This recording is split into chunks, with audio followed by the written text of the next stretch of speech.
Hey dental fans, I'm Dr. Rich, general dentist with over 20 years of experience teaching you about dentistry and teeth so that you can have a very nice smile. So this is my first episode of my Ask Dr. Rich show. Basically, it's just going to be a question and answer show where I'm going to answer viewer questions. So if you have a question you'd like me to answer, I can answer it either via email or I can, some of the questions I'll even use in future episodes of Ask Dr. Rich. Just go to my website, www.verynicesmile.com/Ask Dr. Rich, and you can leave me your questions there and I'll get back to you. Alrighty, so let me see. First question up that I get a lot. Doc, why do my gums bleed? Well, basically, your gums are bleeding because they're not healthy. Since they're not healthy, they're inflamed. You got some inflammation.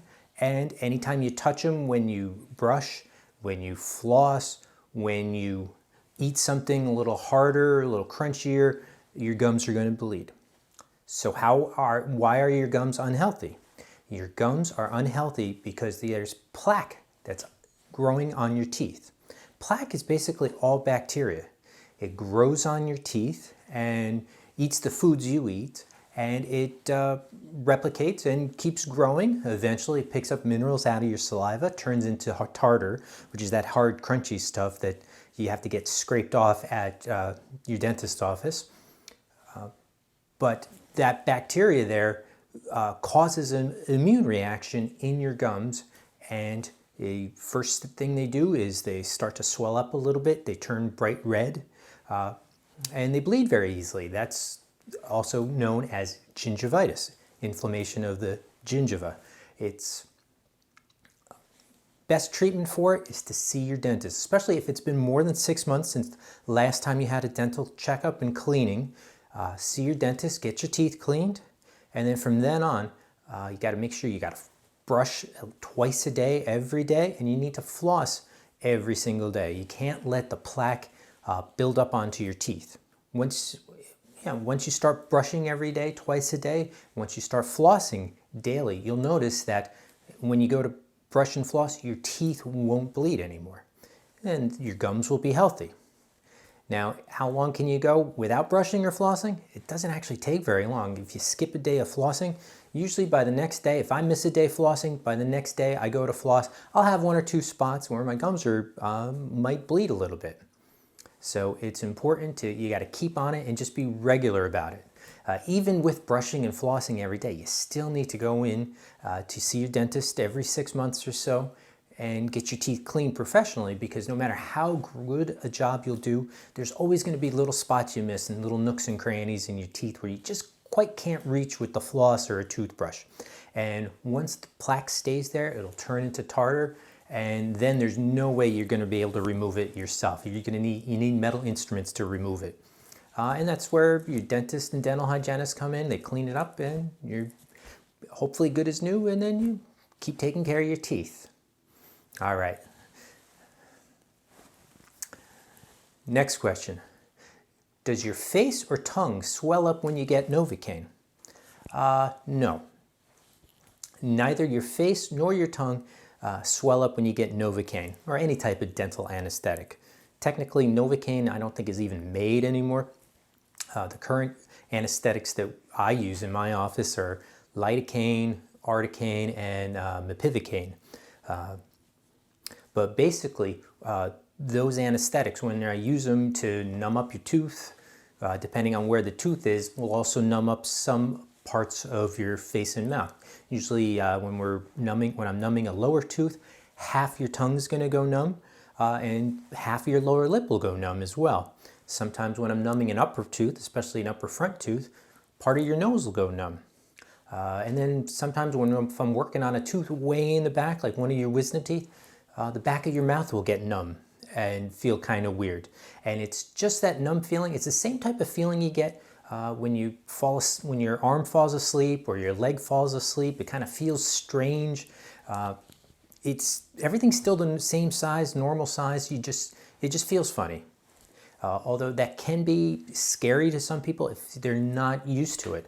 I actually remember back when I did my residency, I had a patient who I had to work on one of her wisdom teeth, and had to get her really numb. She was having some issues with it, and then afterwards, when she left the clinic, she was all freaked out because she thought she was having trouble swallowing. She thought her throat was swallowing up. She thought she was having an allergic reaction to it. So she comes back in. Turns out nothing was swallowing. It was just that weird sensation of having, part of her tongue was numb, the back of her throat was numb a little bit, and so everything felt like it swelled up, but everything was normal. And then once the anesthetic wears off, anywhere from something like mepivacaine only takes maybe an hour or two to wear off, to something like articaine takes 3 to 4 hours to wear off. But once it wears off, you're back to normal and everything will feel normal again. Next question. Hey doc, can I use a waterpik instead of flossing? Well, a waterpik, it's a great tool. It's a great instrument to use. It's great for blasting pieces of food out from in between your teeth. Works really well for people who have had issues with gum disease in the past and may have had periodontal surgery where you end up with big spaces in between your teeth. A waterpik works really well to kind of blast big pieces of food and big pieces of tartar, big pieces of plaque, off the roots of your teeth. Also, kids or even adults who are wearing braces, again, you get a lot of food stuck around the brackets, around the wire, and a waterpik will work very well to clean all that stuff off, blast it all loose. Same thing if you have any type of dental bridges. Generally not removable stuff, but permanent bridges that are fixed, or definitely implant bridges as well. You may have some areas where food and plaque will collect underneath those bridges, and it's very important to clean that stuff out of there. So you want, waterpik is a good adjunct to get in there and blast all that stuff out.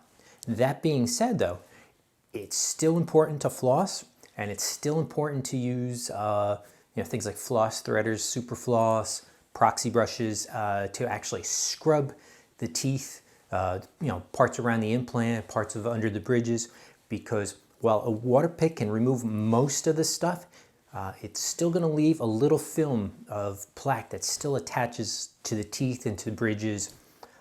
If you've ever washed your car or anything like that, with the hose, you'll notice if you blast it with the hose, you can get majority of the dirt off your car, but there's still that little film of dirt that you need to use a sponge to scrape away that last little bit of stuff. And your teeth and dental bridges and implants are the same way.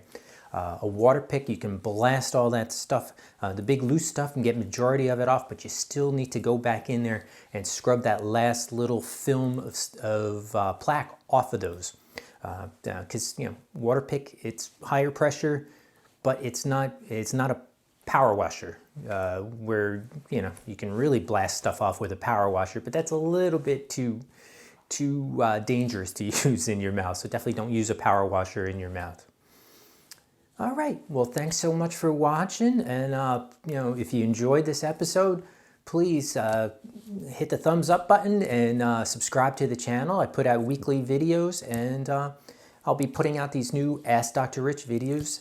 So again, if you have any questions, please leave them on my website, verynicesmile.com /Ask Dr. Rich. Thanks so much, and see you in the next video.